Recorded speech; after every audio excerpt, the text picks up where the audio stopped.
Welcome to the Board of Education's April 27th, 2022 called meeting.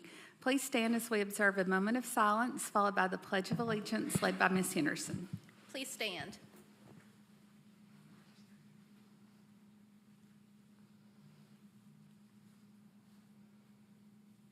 Please face the flag. I pledge allegiance to the flag of the United States of America and to the republic for which it stands, one nation, under God, indivisible, with liberty and justice for all.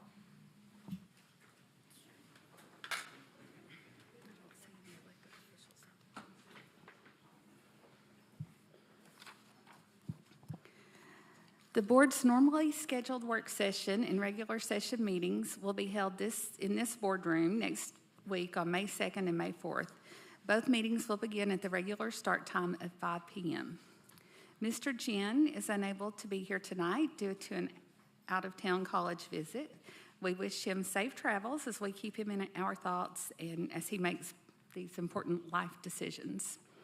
Also, Ms. Horn is out of town on business, so as was public notice last week, is attending electronically this evening. So do we have a motion to approve the agenda? So moved. Okay, so motion by Ms. Satterfield, a second by Mr. Watson. All in favor, say aye. Aye. Any opposed? Motion carries.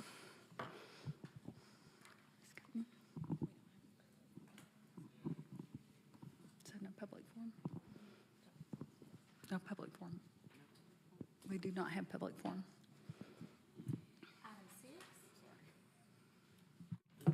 Item 6, approve resolution and participating employer agreement authorizing classified employees of Knox County Schools to participate in the Tennessee Consolidated Retirement System effective July 1, 2022. It's a little hot.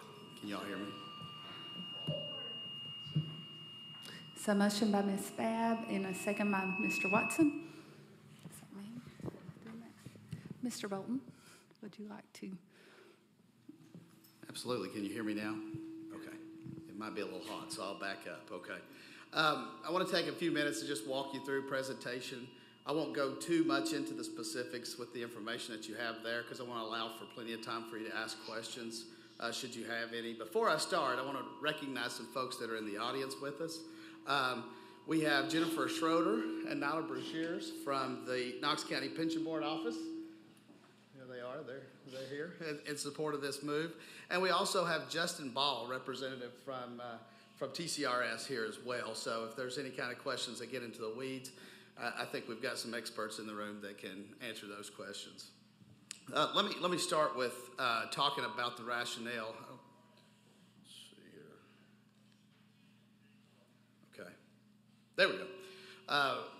Overall, the reason why we want to look at it, these are really the reasons that we're looking at this particular move. We talk about improved recruiting, particularly in a lot of areas. We could talk about rehires with Knox County retirees and those that have withdrawn their retirement, which is otherwise prohibited by the Knox County Pension Board. There's a period of 120 days that have to expire before we could hire people. And for the first time, all of our new hired employees will be on the same retirement plan. So essentially, they would have the same benefit lineup, which right now they go into two different plans. This move also solidifies some of our plan compliance for both the Knox County Asset Accumulation Plan and for TCRS. And also an issue with some of our fiduciary responsibilities. I draw into question with the asset plan. I don't know that we're necessarily doing enough to provide adequate education under that plan. And then the last thing is lower mandatory employee contributions for some of our lowest earners in the district. So in looking at the Knox County Asset Plan is currently what it is. All new hires that come into the system are hired. These are classified folks that are hired in the system. It's a mandatory 6% employee contribution and 6% employer contribution match in an asset plan. There is an enhancement with the plan where there is an additional 2% match that will be given after 5 years and a match after 10 years and a match after 15 years. We go over all this information at employee orientation. We spend time talking about it. but a lot of people, before they get the opportunity to get additional match funds, is 5 years into their employment with us. And so a lot of times what happens is they forget about what they saw in the orientation, and there's not a lot of people that are really utilizing that additional match funds as the plan lays out, designs. So when we're talking about the asset accumulation plan, you'll hear it referred to as a defined contribution plan. Defined contribution means that the employer contribution amounts going into the plan and the employee contribution amounts going into the plan, those amounts are defined. It does not define the benefit that you draw off the plan. So when a person goes to the point of retirement, they've got money, assets, and then that assets could be, your benefit will be paid out to whatever you choose at retirement in terms of maybe annuity or something like that where you have a guaranteed benefit. But it's an asset of money. It's not a defined benefit that guarantees you a payment based on certain principles. And so you'll hear this type of plan. It's like a 401k, but you'll hear this type of plan being referred to as a defined contribution because the benefit or the contribution is what's defined on the end of the plan and not the benefit. TCRS, the proposed group that we're moving to, we talk about the closed legacy plan. The legacy was a full defined benefit plan, and that plan closed on July 1st of 2014. All new teachers hired after that point were hired into the hybrid plan. And so the hybrid plan is a blend of the defined benefit and the defined contribution. So it takes a little bit of what you get with similar to what you got with the legacy and couples it with what you would have under the Knox County Asset Plan. Our current employer contribution is 10.63 in that legacy plan, but it's actually dropping drastically down to 8.69 in this upcoming fiscal year. I think that'll be covered in the budget outlay when talking about some savings there. On our hybrid folks, I don't know if you know about TCRS, but it is one of the most stable public pension programs in the union. It's phenomenal. It ends up funding more than 100% funded from year after year. And if you look on our ACFR, and we'll talk about that in a minute, the financial statements report in assets instead of liabilities because it's so well funded. But in talking about that, Tennessee was on the forefront of a lot of things and looking at how can we prevent against issues that may happen when they look through that 2009, 2008 downturn. And when they looked at it, the solvency of the plan was even made more solvent with the creation of the hybrid plan. But what this guarantees with this hybrid plan, it's a mirrored plan of what the teachers have that we're proposing. And it is a flat contribution rate of 9%. So it is a flat 9%, and this is called the hybrid plan with cost cut measures. Yes, ma'am. So when you say contribution, is the contribution from Knox County Schools or is it from the employer? So on both plans, it will be a 5% contribution required, mandatory contribution on the employee side. I'm focusing on the employer side of the 9% would be on the employer side. Okay, so the Knox County Schools would contribute 9%, the employees would do 5% versus the 6% with the current plan. That's correct. The TCRS recommends an additional 2% deferral, which would be a 7%. It's not mandatory, but they do recommend a 2% deferral. And so folks could take that up to 2%. It'll automatically defer to the 2% if a person takes no action, but that person can draw down that to 5% under the mandatory side. A little different from the 6% that's required with, there's no flexibility in that plan. So good question. Okay, so the determination of the teacher, when we're talking about what is a teacher, you think it's a pretty simple answer, but it's really not. It causes a lot of issue for us, and it causes a lot of issue for Jennifer in making that determination. We have had issues that we've had to resolve, and that correction is ugly. It costs the district money, and it's very difficult when you're looking at it because you have to make a decision based on this statute. Does this person meet the definition of a teacher? And it's not just as simple as, for the most part, you have a teacher that teaches third grade, you have somebody who has a teaching license. Clearly, they're a teacher. But the statute is much more complex. It talks about everything. You'll see everything from a physical therapist, an occupational therapist. You'll see everything from a licensed a license as a nurse. You'll see a lot of things in there that we have to manage when we manage that plan, and the corrections can be very complicated moving from one plan to the other. The movement to this plan puts everybody in the same exact plan and eliminates those issues, mitigates those risks going forward. So that's the definition of the teacher plan that causes teachers access currently to it.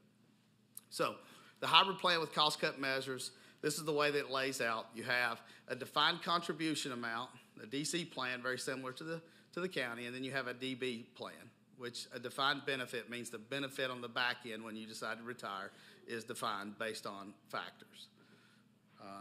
I use the visual representation on this very much like the other. This is a picture of the DC plan in the hybrid.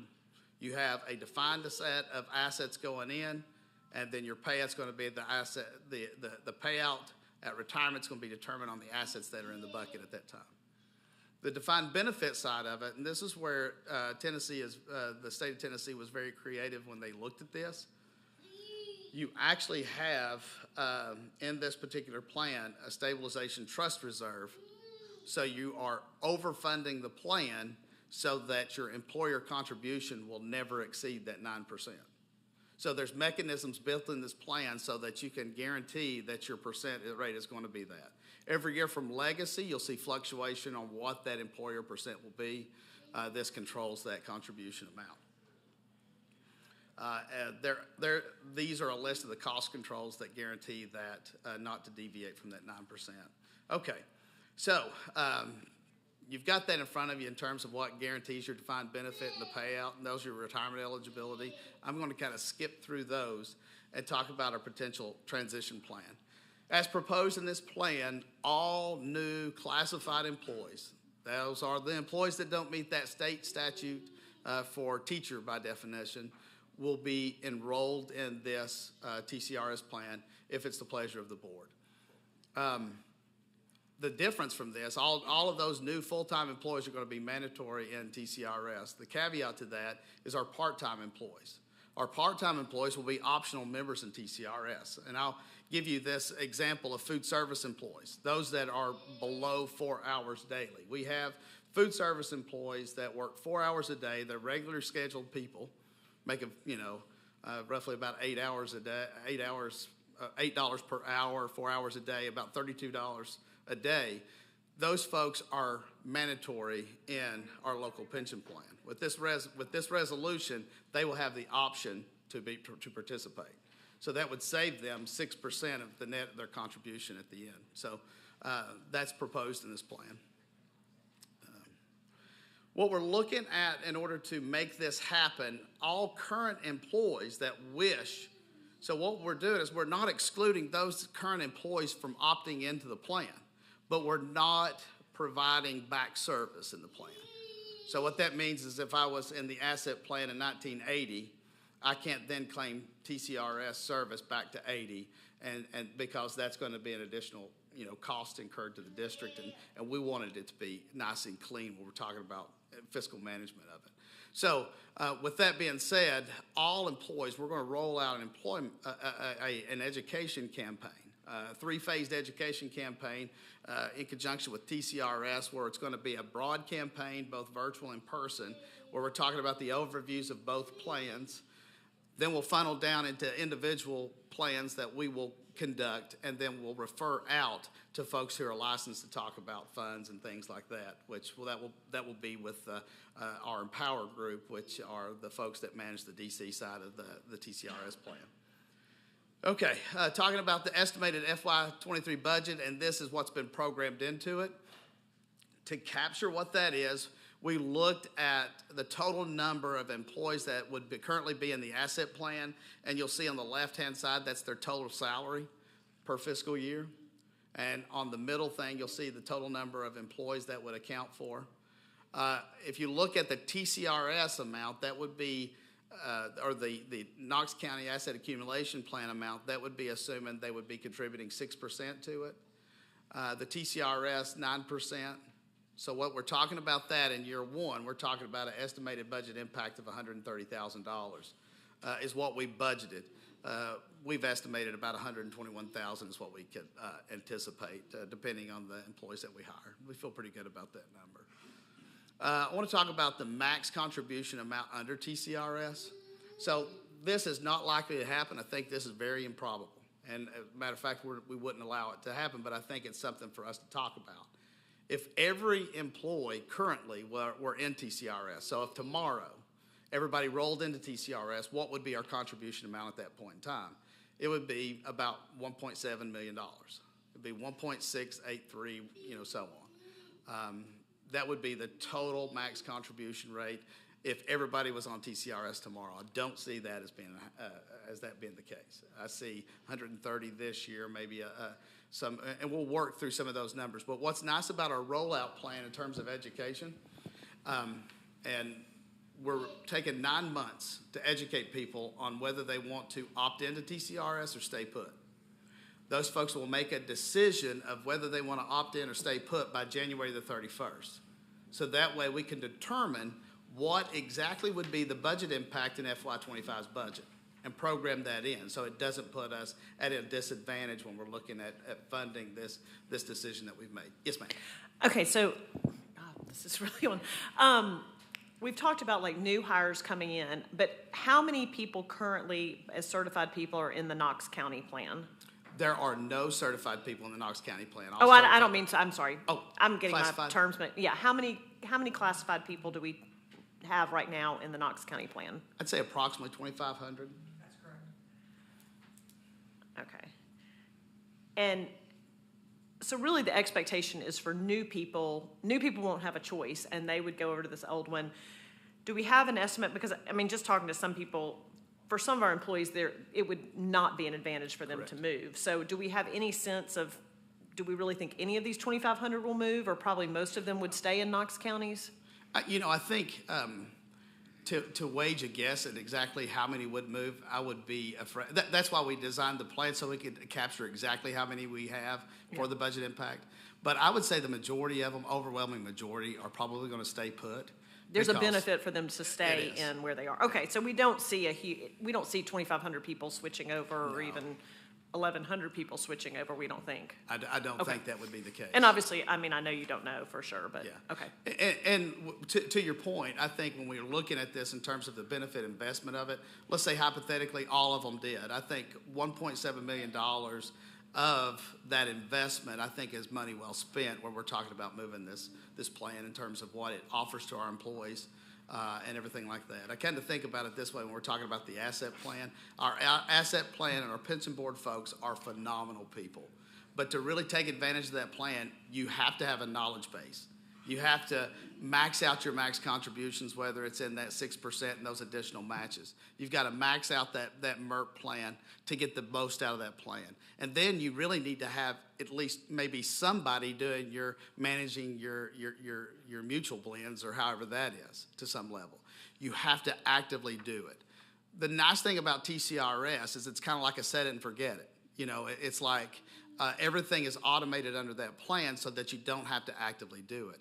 And I would say the majority of our classified employees would probably fall into the category of I'm just going to not necessarily touch it to get the maximized benefit from the plan, so that's why I think certainly they would benefit from the TCRS plan there. Great questions. Let me talk about so we're talking about the match contribution rates. Only about 9.4% of those 2,500 even contribute additional into that 457 that would be eligible for a match. And so it's a very small percent of our people who are taking advantage of the additional asset. Matter of fact, I tell you, is what I hope that comes out of this, I hope that it's the pleasure of the board to move our classified folks to this plan going forward. And I hope that this discussion spurs an interest in the current classified folks that want to stay in the plan, but they actively look at their accounts, actively contribute for the additional match. So either way, I think this is a good exercise for our folks, and they'll benefit greatly from it. So when we're looking at the max, I told our plan is an extremely generous plan, and I looked and I said, what if, not likely to happen, but what if every classified employee, all 2,500 employees in the asset plan contributed the maximum amount to get the match, what percentage would that be? And the calculation I came up with was 10.34%. So if everybody contributed what they would be, that would be 10.34, which is actually more than what the contribution rate to TCRS would be. Do I think that would ever happen? I don't think that would happen. I think that's not likely to happen. But if we're talking about a ceiling cost with this, this actually has a higher ceiling than the move to TCRS. Another thing that I was concerned about when I'm looking at things like this is borrowing. You know, we're a district that grows. We've got several projects that we are talking about in terms of school buildings and everything like that. And so bond rate is something that we need to keep in mind, keep at least on the forefront of our mind. So worked along with CTAS, that's the county assistant folks that help us, state employees that kind of help us look at those things. And I want to draw your attention to the net pension liability. When they're determining your bond rate, they look at your total net pension liability. And if you look at this particular chart, what you'll see is our closed DB plans that are local plans that are managed locally. You're seeing that those are very, very large liabilities. I mean, it doesn't cause us any. We've got an amazing bond rate. We've got an amazing bond rate. It keeps our financing down on things. But when you look at the current TCRS plans that we have, if anything, they're actually helping keeping our bond rate good because they actually measure as assets. And when you're going to net out those assets when you look at your total pension liability. So actually, it may actually even improve our position in terms of borrowing by moving our classified folks to the plan. Again, our rationale to move, and I want to talk about improved recruiting, what that means. Not that long ago, we had a lot of folks that were K6 certified that would come to our district. Matter of fact, we had more K6 certified teachers than we had positions to offer those teachers. And those people would come to us and they would work in the classroom as teaching assistants until a position opened up that they were certified to move into. Some of those folks would work 5 years or 7 years before that opportunity would present itself and they would move into a certified classroom. What happened with that is they would have to then start all over when they moved in the classroom. So that time that they invested working as a teaching assistant was not time that would be towards their service retirement date. With this move, it makes that consistent. And what happens with that, it enhances our current Grow Your Own program, which builds upon that base of employees. Those that may not have certification presently but are working towards certification, when they become a teacher, that is time well spent being a TA because those 5 or 6 years it took for them maybe to get certification is time that's also going to transfer to their teaching retirement. So I think that it really significantly enhances our Grow Your Own programs as we look at that. That's probably one of the areas that miss. As a matter of fact, when we look at East Tennessee, if you look at East Tennessee, there are only 3 school districts in East Tennessee where their classified employees are not on TCRS. It's Knox County, Meigs County, and Hancock County. And as a matter of fact, Meigs County is going through this process. They may have already approved it, but I think their intention is at the beginning of this fiscal year to move on to TCRS. So it's not like we're in the majority of having a local plan. We're actually in the minority of having a local plan. Another thing is it allows us to hire people quickly. What happens a lot of times when we talk about issues that give Jennifer and I heartburn. You know, I was talking about that 4-hour food service employee. So let's say that 4-hour food service employee needs to take out some money. They have an unforeseen expense. What often happens, and it happens in a lot of our exit interviews in that department, is they will resign their position just so they can access their pension money. Now, what happens with that is we can no longer, when they take that withdrawal, we cannot rehire them for 120 days. Because that is what is in the plan documents. And so it puts us at a disadvantage. It puts them at a disadvantage. So for them, having an optional where they can opt out of putting in that 6%, nets them more money in real time when we're talking about that. So, again, it simplifies our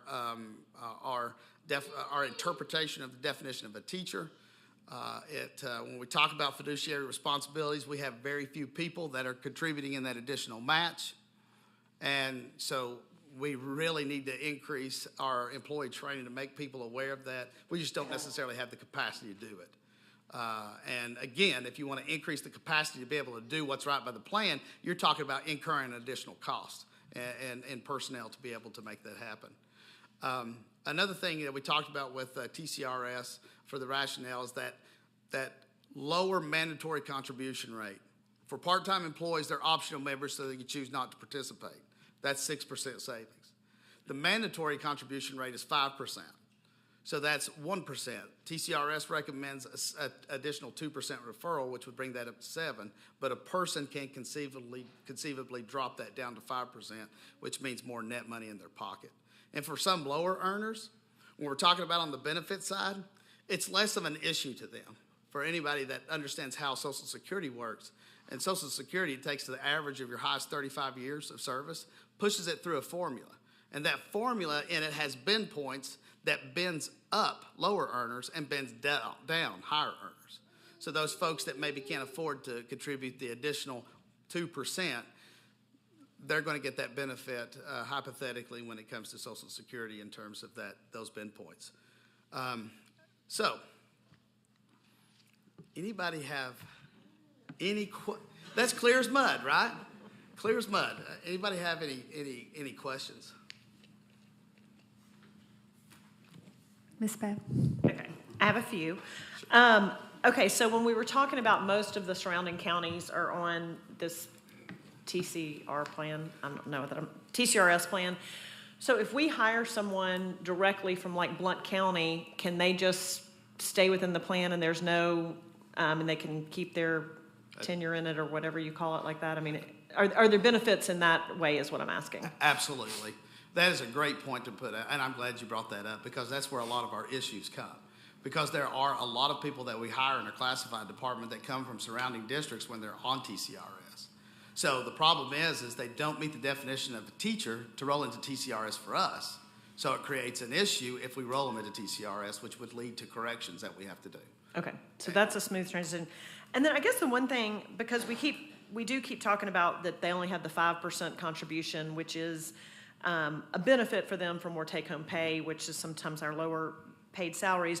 But it almost sounded like they have to choose the 5% or they're automatically 7%. Is that correct? They do. It is what we would call an automatic deferral, which in the retirement literature is what's recommended.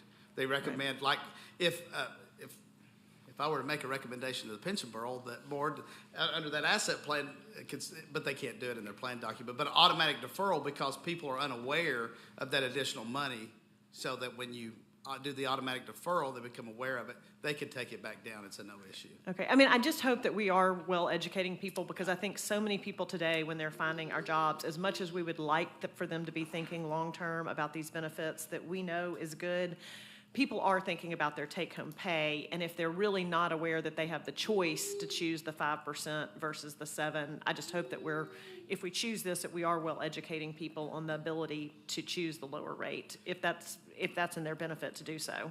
Absolutely. And what we do is if we move, right now we're having to manage actually 3 different plans because we're having to talk about the legacy, we're having to talk about the Knox County asset plan, and by and large our new hires are all in the hybrid plan. It really simplifies that orientation piece when we only have to talk about one retirement plan. Okay. And so that we can devote times to what's maximizing things for them and what's issues that they may see. So that's a great point. And then my last question is, for our current classified people, there's really no downside for them because they can choose to stay where they are or they can look at the benefits of moving. Is that correct? That is correct. They're not going to be forced to do anything if they're currently in a plan. That's correct. That is correct. Thank you.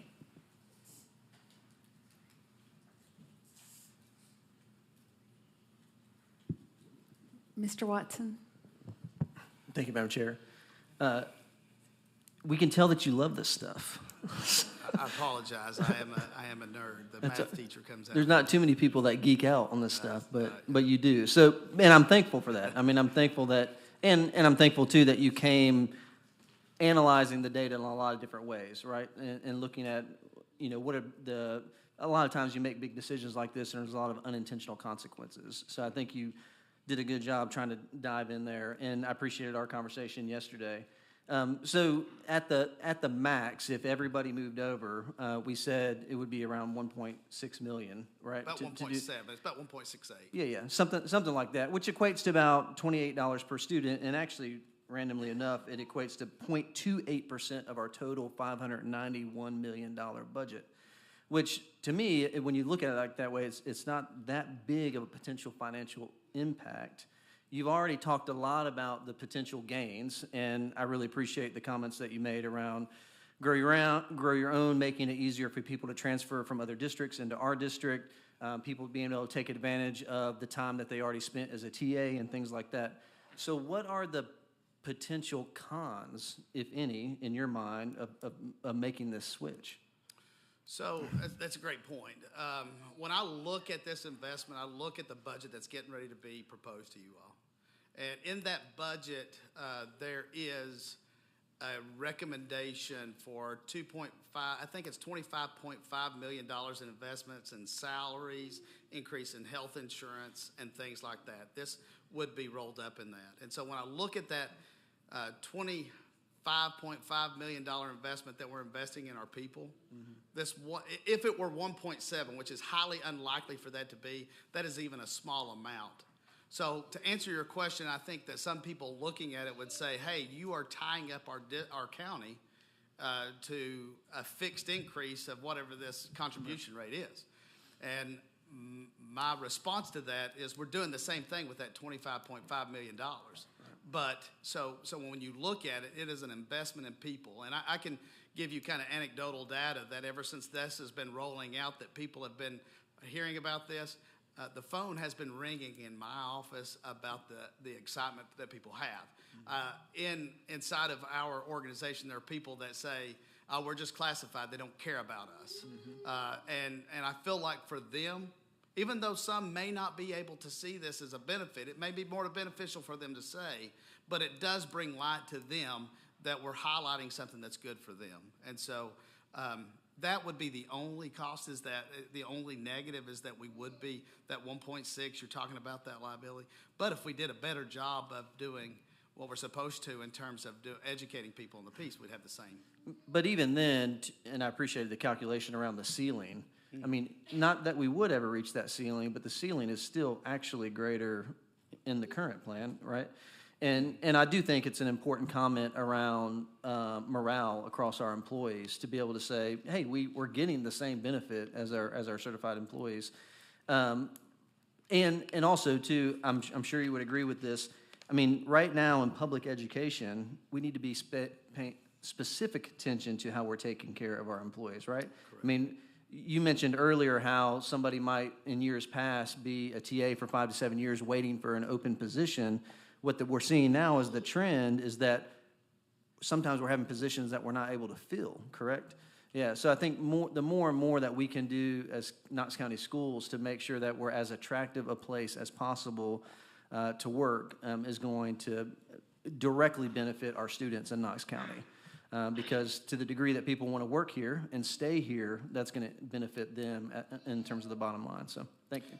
Well, I want to add one thing to what you were talking about, because I failed to mention it. The State Board of Ed reported in 2020 that there were 700 less teachers produced statewide than in 2015. And we're talking about a very short span of time. We're talking about a time of 5 years. And if we understand what's happening, the need for teachers continue to grow. And so really, our base of teachers are going to come from a Grow Your Own program. And so, if anything more than ever, this is imperative to making sure we're doing what's right by people and really growing growing our own program. So, and this significantly enhances that.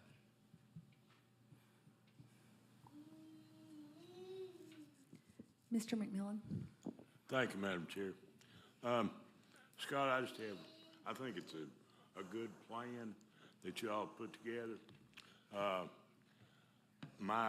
I guess, greatest fear is that the people we're talking about, with the salaries that they make, they may not want to, contribute.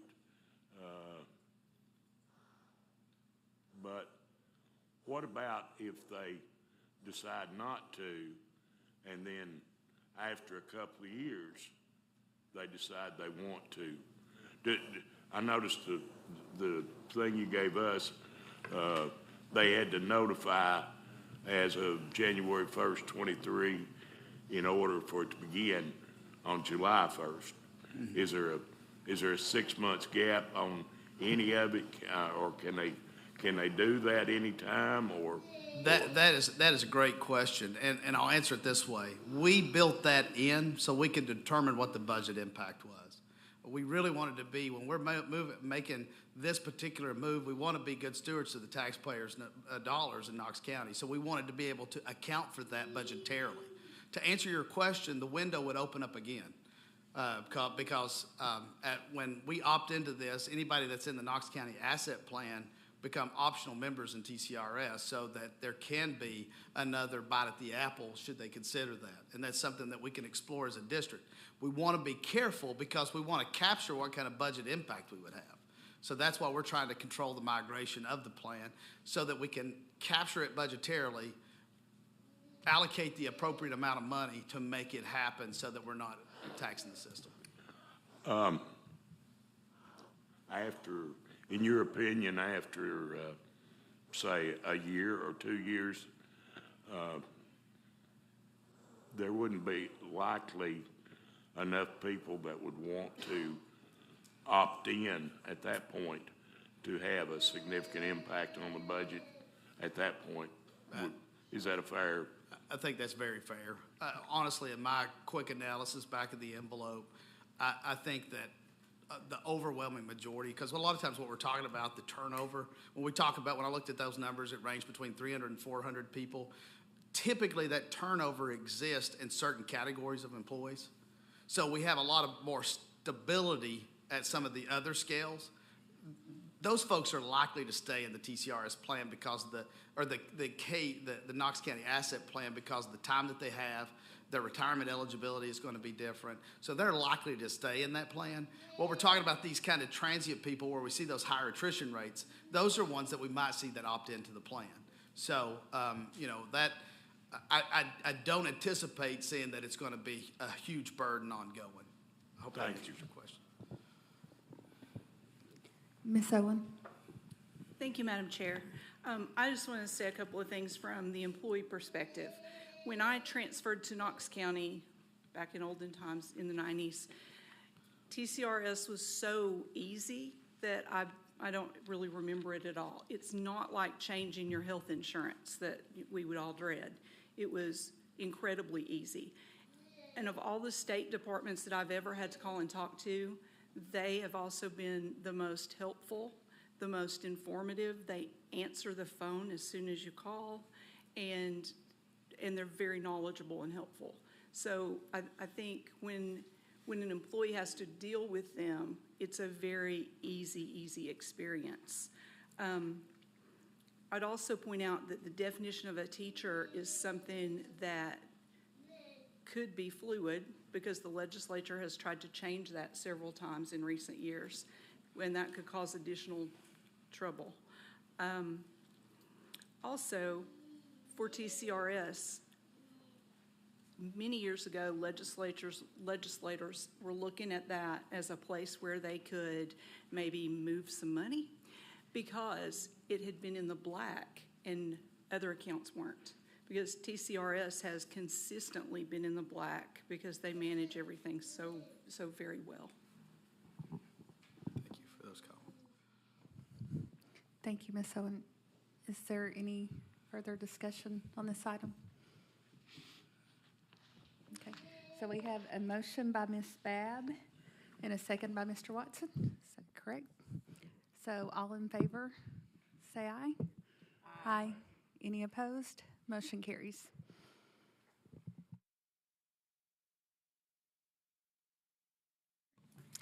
Item 7, approve the fiscal year 2023 general purpose budget at the major category level for $591,500,000. So motion by Mr. McMillan, a second by Ms. Satterfield. Any discussion? Superintendent?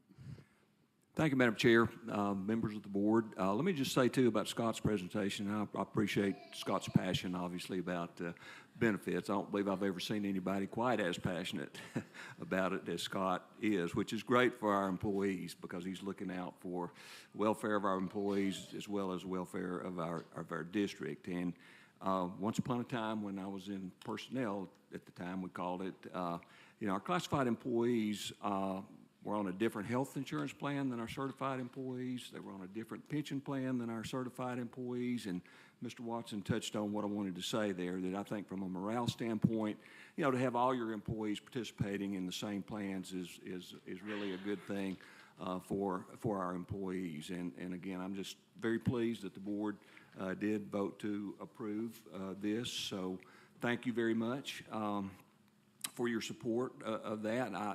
I had hoped at one point in time before I ever left this district that we could get everybody on the same benefit plan, and this does it. So quite happy and excited about the vote. And Scott, I just really appreciate your depth of knowledge and your passion about the benefits and helping with this, and also appreciate our guests that are here from County Pension Plan and also from TCRS. So thank you for being here.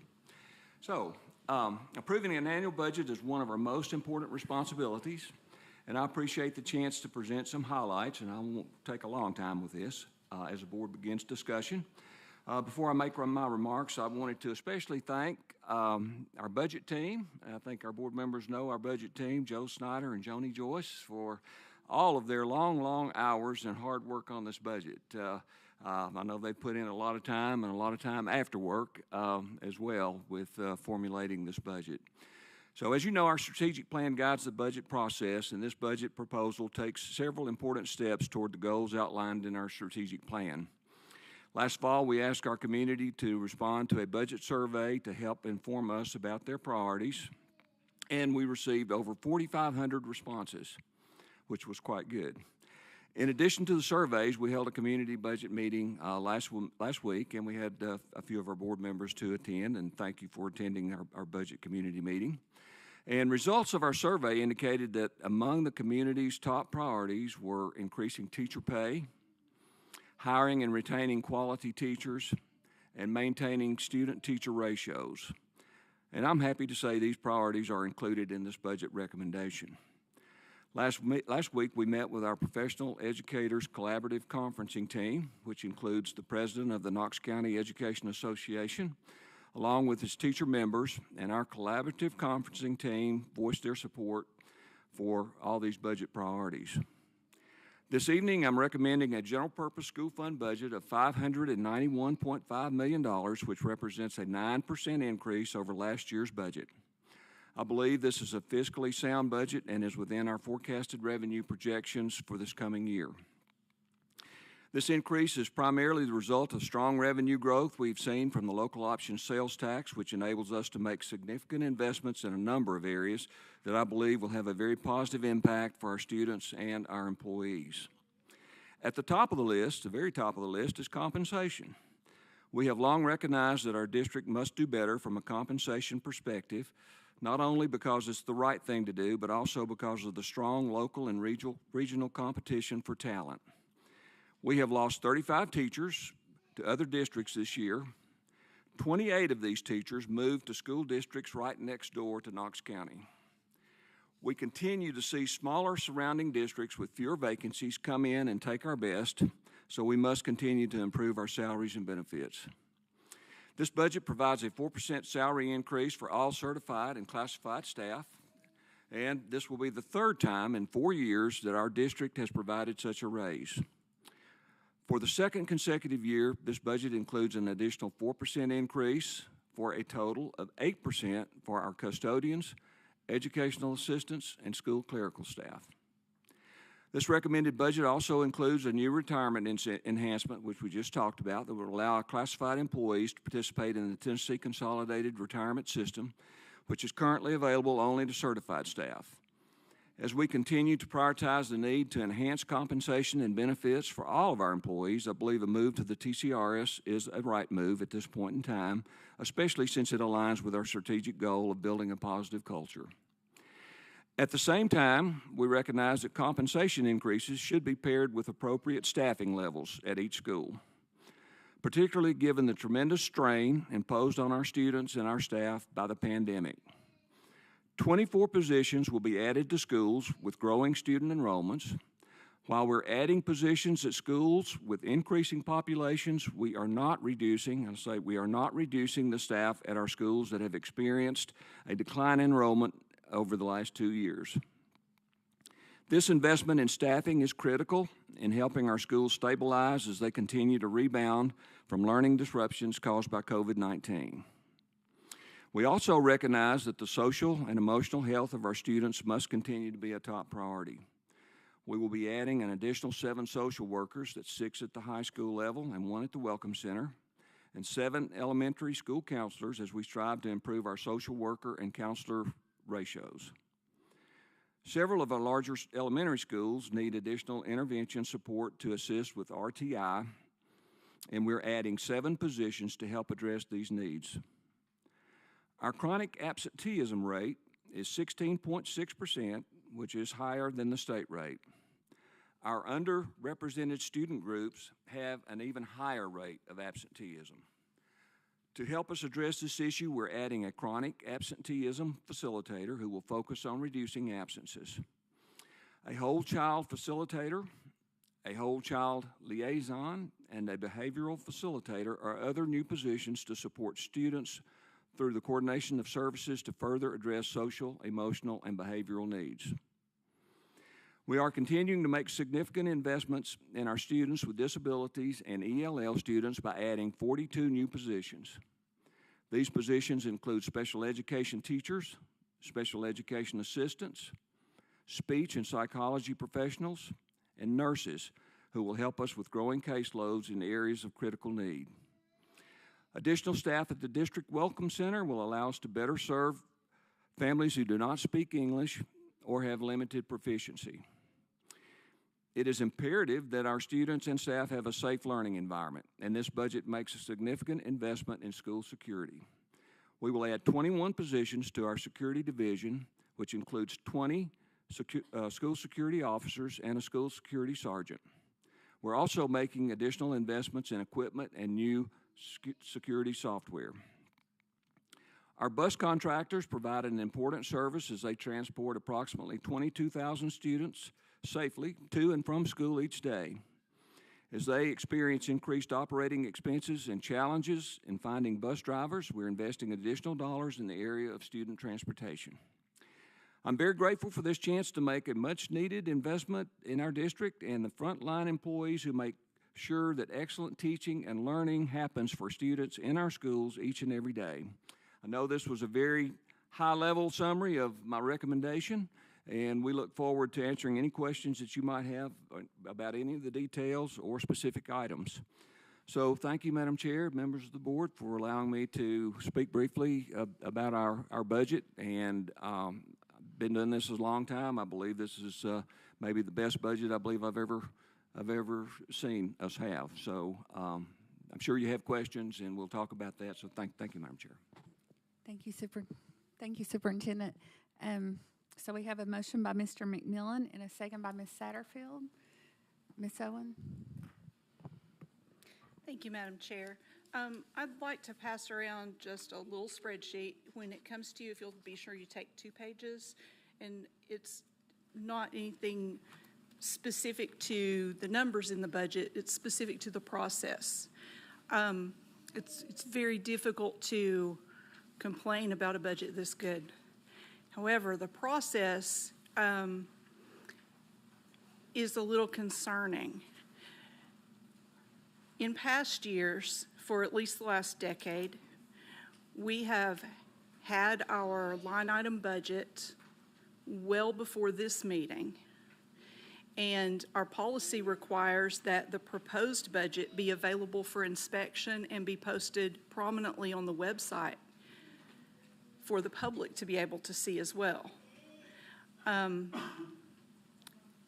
Coming to us when it is almost the deadline for it to go to the mayor, if you run out, when it's almost time for it to go to the mayor and to council, that's concerning.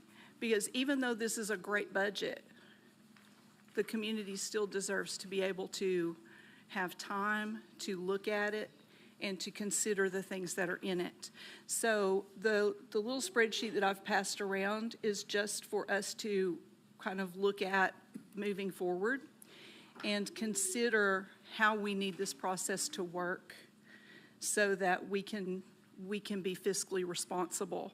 I think as one of the highest compensated boards in the state, we should at least be willing to meet and discuss these things as often as necessary. Thank you.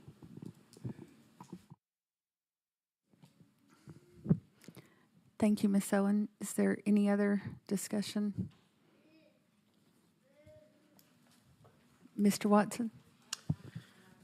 Thank you, Madam Chair. I agree. It's hard to argue any of the points of the budget, and in the sense of it's great when you have the revenue that we're projecting, right?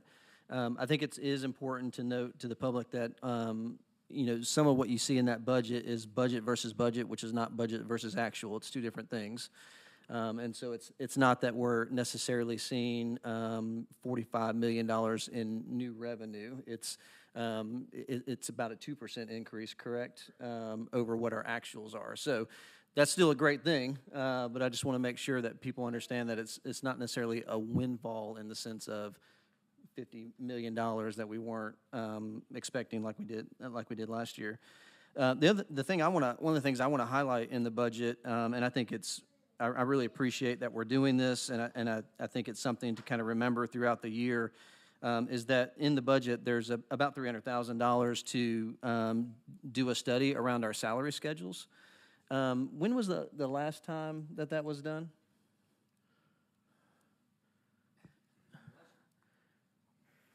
Last time we had a salary study was in the late 80s, 88, 90, that time frame. Yeah. So it's been a minute, right? So about 85%, is that right? About 85%, 83.2% of our budget is wrapped up directly in our people, in terms of our salaries and our benefits and all those types of things. I mean, we're in the people business, right? I mean, that we got to have people to educate. And so I really appreciate the administration's effort to really do a deep dive analysis of our salary schedules and how they're structured, because there are ways to adjust those and provide more benefit to our staff, but also make us more attractive as a school system, especially when we consider what Mr. Thomas said about even losing teachers to surrounding districts. So I look forward to that conversation, and I hope there's some really good proposals made to the board in this following year related to that study. So I appreciate that. Also, too, I do want to give a shout out to our folks in the budget office, Joe and Joni. So some of the public may not realize that the team meets with us as individual school board members really for as long as we want. I think my meeting lasted about 2 hours, and do a really good job at diving into the numbers with us, helping make sure that we understand. We pepper them with questions afterward. I know I do. I know many of us do. To be able to get that. And I also really appreciate the efforts of our communications team, really hearing from the board last year about how can we engage the public more in this process. So the survey that was done, and to have 4,500 responses, and doing that as early as we did back in January. I know when I had my budget meeting, one of the things that I asked Joe and Joni was, how did we take those 4,500 responses and really apply them to the budget? And they had really good responses for that. I didn't feel in any way that they just said, yeah, we took that database and just stuck it over there and we did what we wanted, right? So I really appreciated that. And the other thing I want to highlight is it did not make this really huge packet that we have, but in our presentation and our individual board meetings, there was a sheet there that basically tied the budget to the three elements of our strategic plan. And I know that's a question that I've continued to ask is, how does this budget relate and help us move this plan forward? Because at the end of the day, regardless of what we put in a formal strategic plan, the budget is our strategic plan. I mean, that is the strategic plan. And so I really appreciate the efforts on that. So flipping the coin, I didn't even think to go through this analysis of a spreadsheet over process. I always appreciate Ms. Owen's detail. I will say, as a person who works on budgets in my organization, which is a lot smaller than Knox County Schools, I would like to be involved in the budgeting process earlier, not out of control or anything like that, but just I think there is an opportunity to have more critical discussions as a board, because I think this act is one of the most important things that we do as a board, is approving a budget and making sure that we set that tone. And so in the same ways that we've looked for ways to engage the community in more meaningful ways, I think there's probably some opportunities to kind of shift the way we engage the board through the process too. And again, don't hear that as a criticism. Like the interactions I have around the budget are very positive. I just think there's opportunities for us as a board to be engaged at a little bit earlier in more meaningful ways, so that way we can make sure that for our constituents, we're able to say to them, hey, here's the way that I'm trying to help speak into this budget, and make sure that we have the opportunity to do that. So thank you. So is there any other discussion? Ms. Henderson? Thank you, Madam Chair. I just wanted to thank our budget committee too. I think you guys did a really great job with this budget. And one thing that, I try to always tell the community is it's 60% of the county's budget goes to our schools. So that's how important education is. That's how important our children are. And I really wanted to give you guys a shout out. I appreciate the things that you did to include the community in this. And this is a very thoughtful budget.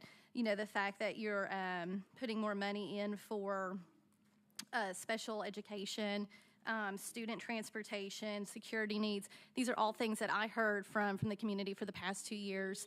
And so I just think that this is a very thoughtful budget. And thank you for including the community in this process as well. And I really appreciate all the work that you guys have put into this. Thank you. Thank you, Ms. Henderson. Any other discussion? So we have a motion by Mr. McMillan, a second by Ms. Satterfield.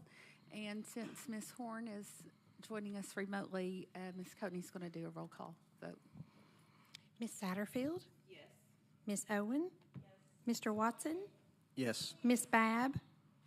Yes. Ms. Horn? Yes. Ms. Henderson?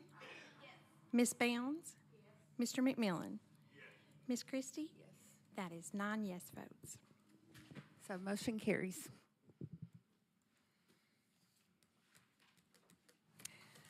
Item 8, approve the fiscal year 2023 capital budget for $48,122,000. So motion by Mr. McMillan, a second by Ms. Satterfield. Any discussion? Mr. Watson? Thank you, Madam Chair. Mr. Oakes, when it comes to the capital outlay budget, can you just speak a little bit to the fact that we're having to maybe slow down some things we were trying to do because of just things within the county and the overall financial management of our capital plan? Yes, sir. Thank you. And when we had originally talked about it, we were looking at slowing down more. But what we have done, we've proposed a $48 million capital budget for FY23, and that allows us to continue the projects that we've already got ongoing. Plus, it will also allow us to start an addition renovation at Sturkey Elementary School with a 250 student addition. It will allow us to start the design phases of an elementary school in the Farragut area to relieve the stress on the Farragut primary and Farragut intermediate schools. It will also allow us to do what we're projecting right now is a 32 classroom addition to Hardin Valley Academy to relieve the stress that that side is seeing. But of that $48 million, we went back and looked at the capital plan, and we are asking for a fund balance designation at next week's board meeting, as a matter of fact, for $8 million, which will bring our debt incurred next year down to about $40 million. So we'll prepay some of that, and that will use that debt to go ahead and pay for our security upgrades money that's in that capital budget. We'll use it to pay for physical plant upgrade line that's in the capital budget, and we'll also use it to pay for the first year of the Starkey Elementary project, which will largely be designed. The only thing that we have delayed in this budget from our previous discussion is we have 5 schools that we believe we really need to do an entire replacement of the HVAC systems on. The costs of those replacements will run $3 to $5 million per school, and we need to start working it in each year. We had originally planned to ask for $4 million to do a replacement of the HVAC system at Cedar Bluff Elementary School. We have moved that back into the FY24 capital plan, which is slid it 1 year. So we think we can do that with minimal risk. If we have a challenge, there's a possibility we could have to make a $40,000 or $50,000 repair to that system before we get it replaced. But that's what our potential exposure is from doing that. Thank you. So with those 4 to 5 systems that we basically pushed all of them back 1 year, right? So we pushed Cedar Bluff, and that affects the other ones? That's correct. Do we, and you talked about a potential $40,000 to $50,000 repair, do we feel like any of those are at risk of actually failing? And then the second question, and I appreciate you bringing it up, I think especially for the community, whenever they hear HVAC, there's a lot of potential concerns that a community kind of starts thinking about. What are the particular issues, and are they issues that are affecting our students? Does that make sense what I'm saying? And I'll let Mr. Towle talk about this if I get this wrong, but our concern is the age of the systems and the design of the systems, and they're not efficient systems for us to maintain. We don't believe any students are at risk in the system. We have what I believe is a very good and proactive preventative maintenance program in our HVAC department. And when you talk about risk, we're always at risk of an HVAC failure. Sure. Anywhere. So that exists. The challenge, I think, with some of the systems that we're talking about is they are larger systems that cool and heat large portions of the building, and what we have moved to in recent years are HVAC systems that generally have many different smaller units in it, that will heat and cool individual classrooms or pairs of classrooms, or the gymnasium, the auditorium, the cafeteria. And those units sort of stand alone, so if you have a failure, you don't have a failure in half of the building. Sure. Or the entire building, and that's what we're looking at. Thank you. That's helpful. Last question is, do you have any potential concern about this being pushed back another year? Like, if we move through this year, do you see any reason why we might be having the same conversation about pushing it another year? Well, each year stands alone, and I would certainly hope that we could get that worked into the budget and do that. I mean, when we look at pushing it out a year, what we're doing is we're increasing the projected capital debt for those out years. Sure. As well. So yes. Yeah, thank you. I just want to. I agree with the need to roll it. I also want to make sure that it's a priority to get back in this next year. So thank you. Ms. Horn? Thank you, Madam Chair. Can you hear me? Barely. Can you hear me? Can we turn it up any? All right, can you hear me? Yes, yes, we can hear you now.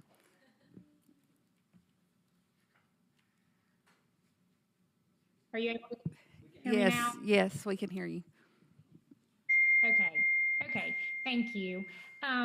I just wanted to point out that I've literally been on the phone with Mr. Oakes many times regarding the purchase of the property for the Farragut Elementary School. And like other things that we've experienced with slowdowns in various services, that's also been the case here. So I just wanted to make note of that that's been a much slower process than we were expecting, and that's going to push that time frame out for that school, which is difficult for the Farragut schools because they are so overcrowded. But I'm thankful that we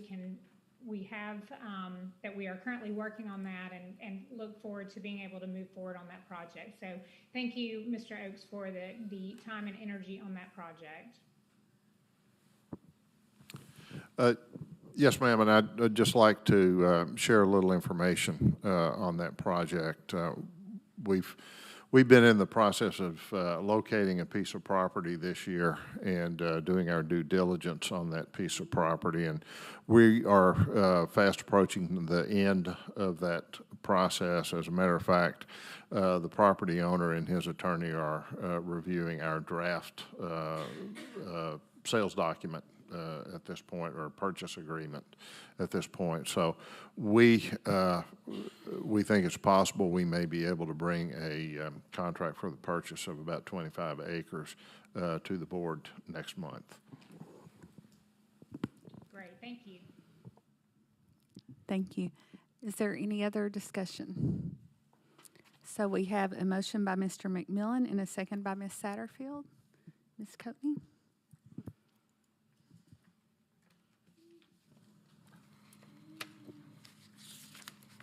Ms. Satterfield? Yes. Ms. Owen? Yes. Mr. Watson? Yes. Ms. Babb? Yes. Ms. Horn? Yes. Ms. Henderson? Yes. Ms. Bounds? Yes. Mr. McMillan? Yes. And Ms. Christie? Yes. That's 9 yes votes. Motion carries. Item 9, approve the fiscal year 2023 school nutrition fund budget at the major category level for $27,855,000. So motion by Mr. Watson, a second by Ms. Satterfield. Any discussion? Mr. Watson? Thank you, Madam Chair. I just want to highlight something in the food service budget as for our community and for the board. So I know the recommendation is that we increase salary for food service personnel by 15%, which I think is great. I think sometimes that our food service department actually doesn't get talked about as much as some of our other departments. Even in some of the things that I've read this week out in the media, you know, there was a talk of a 4% of increase for our certifieds and 8% for our custodial and others, but I didn't read any mention of our food service folks. And we all know that food service, it just out in the market, is paying more and more. You know, my son last year got his first job at Yassine's starting at $12 an hour as a 16-year-old, right? And so currently our base is $865 for a worker in food service. And even at 15%, we're talking about raising that $1.35 at the base, which is great. And I appreciate Brett and her team and others working on this, especially when our revenue sources are very different for food service from others. I also want to make note that that position, you know, it's only a 6-hour per day position, typically 177 days. It's an interesting type of position to fill, and I think we're going to need to continue to do more work as a board to try to make that even more competitive. Because what we don't want to be doing is losing folks to the surrounding food service options that are available. So anyway, I appreciate all the work to make that recommendation of 15%. I think it's completely justified.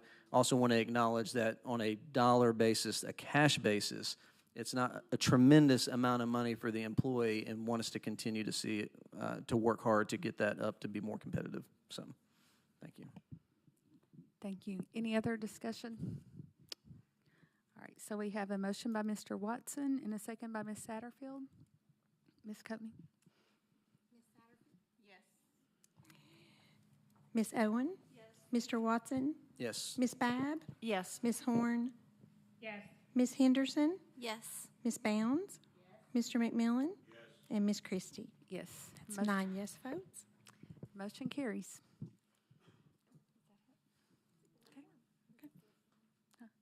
Board forum. Ms. Owen, board forum. Mr. Watson. Ms. Babb. I'll just say one thing about this meeting. We're getting used to this new format and stuff, and having Ms. Horn come in digitally, I never could understand or see people or anything, and it's so much better here. So whoever put this together, I think with just the technology and the way we were going with people traveling and stuff, I think this is nice that we can have board members participate and we can actually hear them and see them in a way that I don't think really worked very well before. Mr. Watson. Thank you, Madam Chair. There actually is something that I want to mention. I do want to echo that, too. Props on the technology, and that's fantastic. I know the last time I participated electronically, it was horrible for a lot of reasons. So I really appreciate this change. I just wanted to highlight the event that we had last night at Fulton with the Alliance for Educational Equity. I really appreciate Ms. Owen, Ms. Babb for also being there as board members. I think we had around 100 folks attend that. The presentation that the district did was really good. I really appreciate Brian's and his team's efforts to communicate more accurately what we're seeing in the discipline area.